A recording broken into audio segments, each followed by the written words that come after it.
Assalamualaikum warahmatullahi wabarakatuh. Selamat malam. Semoga kita semua dalam keadaan sehat selalu ya sobat.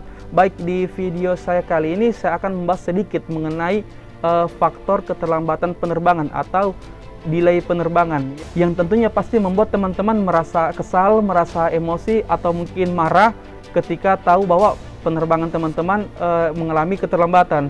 Dikarenakan mungkin teman-teman harus melakukan perjalanan yang penting, atau mungkin ada hal-hal yang darurat yang harus teman-teman lakukan untuk melakukan perjalanan udara, tetapi penerbangan teman-teman mengalami keterlambatan ataupun mengalami delay.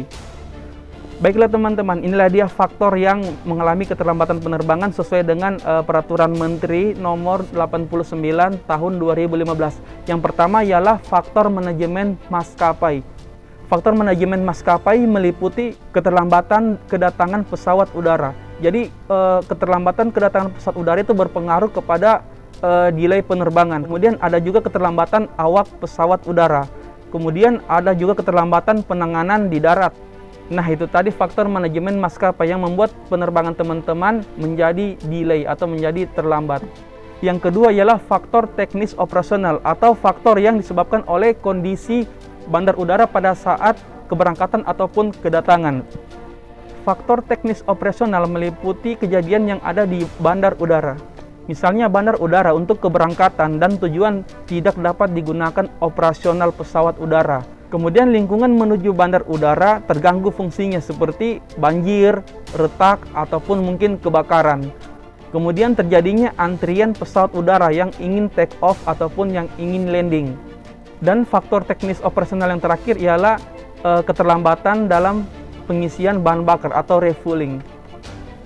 Yang ketiga ialah faktor cuaca. Nah, faktor cuaca meliputi hujan lebat, badai, kabut asap, petir, jarak pandang di bawah standar minimal, kemudian kecepatan angin yang melampaui standar maksimal yang mengganggu keselamatan penerbangan.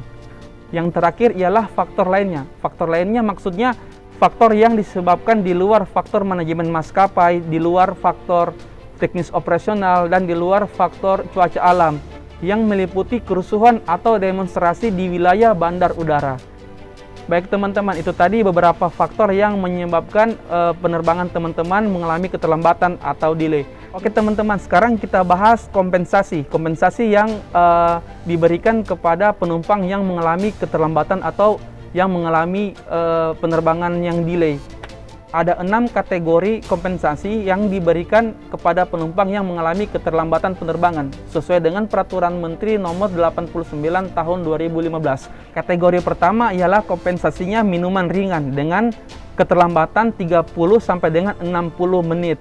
Kategori kedua ialah minuman dan makanan ringan yang keterlambatannya 61 sampai dengan 120 menit.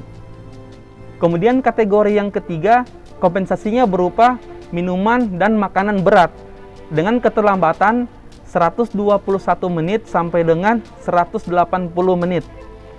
Kategori keempat ialah kompensasinya berupa minuman, makanan ringan, dan makanan berat dengan keterlambatan 181 menit sampai dengan 240 menit.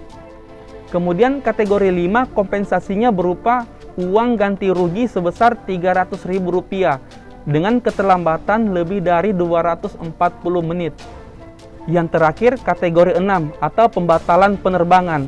Kompensasinya ialah maskapai wajib mengalihkan ke penerbangan berikutnya atau mengembalikan seluruh biaya tiket. Ingat ya teman-teman, kompensasi tidak akan diberikan kepada penumpang jika keterlambatan dikarenakan oleh faktor cuaca, faktor teknis operasional, atau faktor lain yang bukan disebabkan oleh faktor manajemen maskapai.